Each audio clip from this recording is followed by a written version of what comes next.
The women of Yumu's village gathered in the courtyard, whispering and humming traditional songs. The palm wine had been poured, the moon was bright, and the night air carried the scent of roasting yam and old tradition. Go further, like, comment, and subscribe to enjoy more thought-provoking stories like this and the lessons they leave behind. Nnenna, the bride-to-be, stood in the center. Her mother, Mama Adiku, stood close by with other women, her aunts, cousins, and the village's elderly matrons. In her trembling hands, she held a plump, white-feathered chicken. She whispered the incantation taught to her since childhood, circling the fowl 3 times above her head. If I am unclean, if I have known a man, as I throw this chicken, let it die. But if I am pure, let it live. She threw it high. The chicken flapped, then fell dead. Her mother collapsed to her knees, wailing, "My God, my daughter has brought shame to my house." Despite Nnenna's protest, despite her tears, her screams, her swearing by the gods and the ancestors, the judgment was passed. The marriage was called off. The groom's family walked away in shame. Olaido, Nnenna's elder sister, stood frozen in horror. Her heart pounded.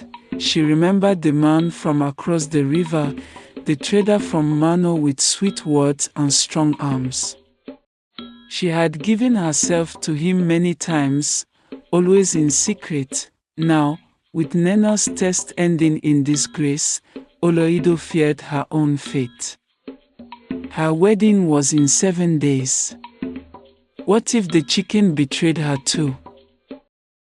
In the dead of night, she visited Nnenna in her hut. "Sister," she whispered, voice trembling, "I'm sorry for what happened.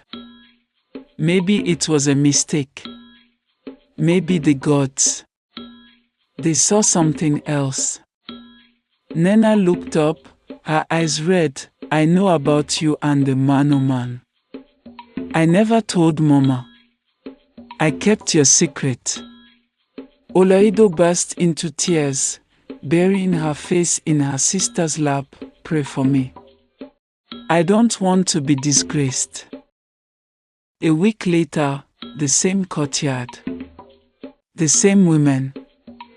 Another chicken. Olaido stood proud, her makeup flawless, her smile tight.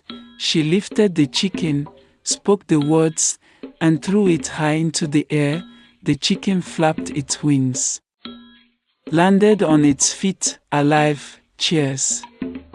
Ululations.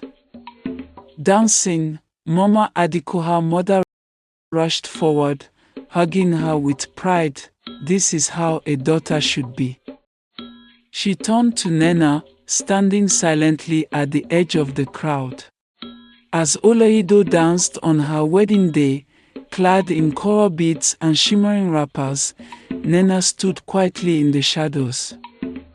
The music pounded, the people rejoiced, and Mama Adiku wore the proud smile of a woman who had raised a worthy daughter. But behind Olaido's laughter was guilt, a heavy, choking guilt. Each cheer pierced her heart. Each step she danced reminded her of the sister she had betrayed by silence. She knew their mother would make life unbearable for Nnenna. The humiliation, the daily taunts, the cold shoulders from neighbors, it would be too much. So when it was time to leave for her husband's village, Olaido made a bold demand. "I'm not going without Nnenna." Mama Adiku gasped, "What nonsense are you speaking? That girl, after what she is my sister," Olaido snapped. "And I will not step into my husband's compound without her." The elders tried to dissuade her.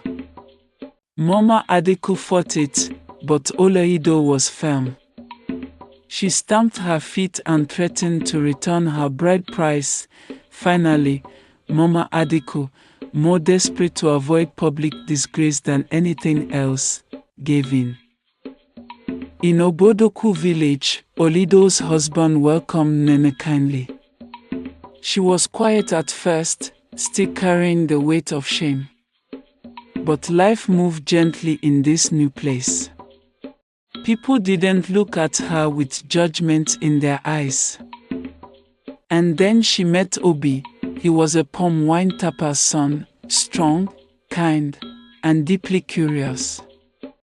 He first saw her at the stream, helping a woman carry water. Something about her calm strength drew him in. Over the weeks, they exchanged small smiles, then words, then laughter.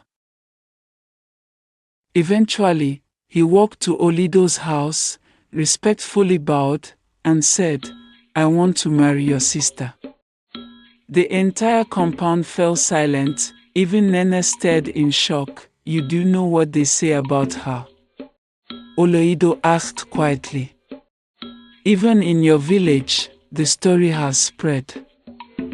Obi shrugged. "I don't care what a chicken said. I know who she is. I see it in her eyes. Her dignity. Her truth."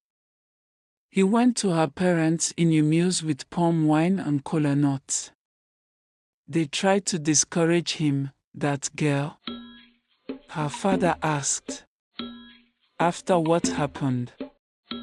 Do you want shame in your household?"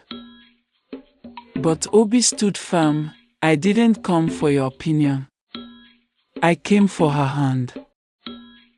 Their wedding was small but joyful. There were whispers, of course. Curious stares. But Obi didn't mind, and Nnenna held her head high. That night, when they lay together as husband and wife, the truth revealed itself not with fanfare, but with quiet clarity. She was untouched. She was pure. The signs were there, obvious, undeniable. Evidence the old women of Umeus claimed only the gods could show. Obi smiled. "I knew it," he whispered. "The chicken lied." Nnenna wept, not from sorrow, but from the relief of finally being seen, believed, and loved without condition. Months later, word traveled back to Umeus. Some said the gods had cursed the chicken that day.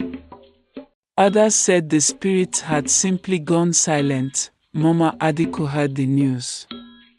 She said nothing for a long time.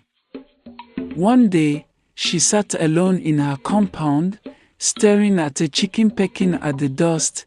She shook her head and muttered, "Maybe it's not the chicken that lied. Maybe we did."